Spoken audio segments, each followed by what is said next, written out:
Welcome to CCCC Library's Guide on Evaluating Information.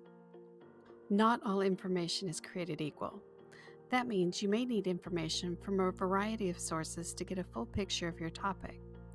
Just because a source confirms your personal beliefs doesn't mean it's trustworthy. Different types of information sources meet different information needs. There are 3 steps to evaluate information. Identify the purpose of the article, recognize the authority of the article, and think critically about the article. Step 1 is identify the purpose of the article.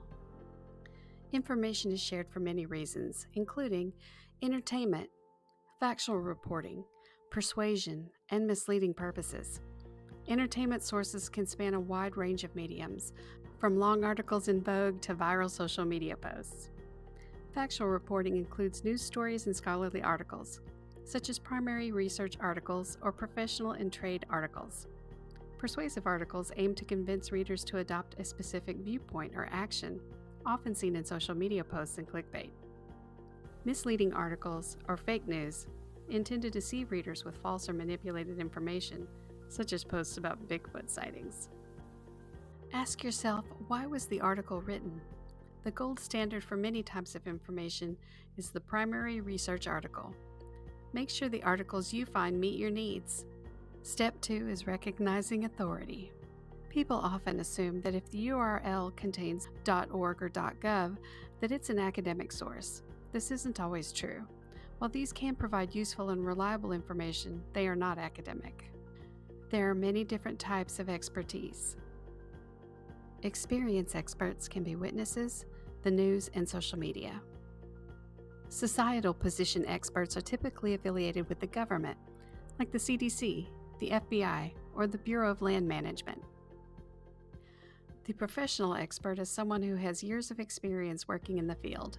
They often write for other professionals and publish in trade magazines, like Popular Mechanics, Variety, or Backstage magazines.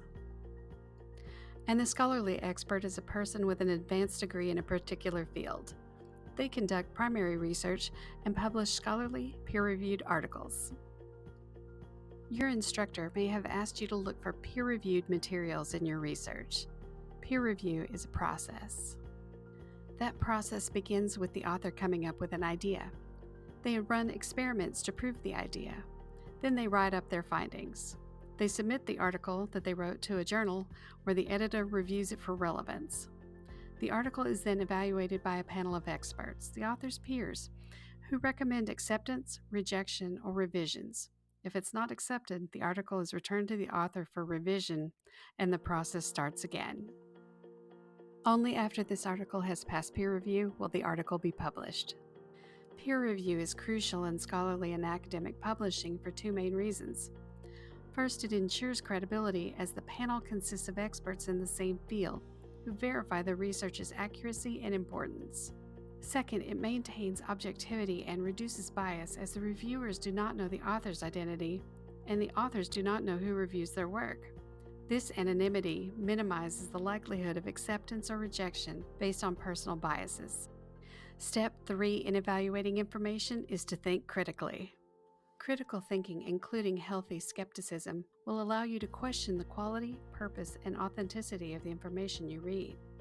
By asking questions, you can determine your own beliefs and how they affect your reaction to what you're reading. You can also identify any biases that may be in the information. Be on the lookout for bias. But what is bias? As you look for information, it can be easy, even natural, to skip over information you disagree with and look for information that confirms what you currently believe, remember, or know. This can be dangerous because doing so disregards the fact that most topics are complex, with no black and white answer. Be flexible and check multiple sources. Look for evidence and be open to other perspectives. What are some critical thinking questions to consider? 4 questions are easy to remember using the acronym C.R.A.P. We call it the C.R.A.P test. This simple test helps you evaluate the quality information you find. C.R.A.P stands for currency, relevance, authority, and purpose. Currency. Is the information current enough for your topic? Information in fields like medicine or technology can become outdated quickly, so you want to make sure you're using the most up-to-date resources. A good rule of thumb is to look for resources that are less than 5 years old, but this can vary with your topic. Relevance. Does the information help answer your research question? High quality material that doesn't apply to your topic won't be useful. Make sure your keywords and main concepts are strong to find the most relevant information. Authority is crucial. Is the author an expert in the field? Look for authors with university affiliations or advanced degrees. Peer-reviewed materials are generally more reliable because they are evaluated by other experts in the field. And finally, purpose. What is the purpose of the resource?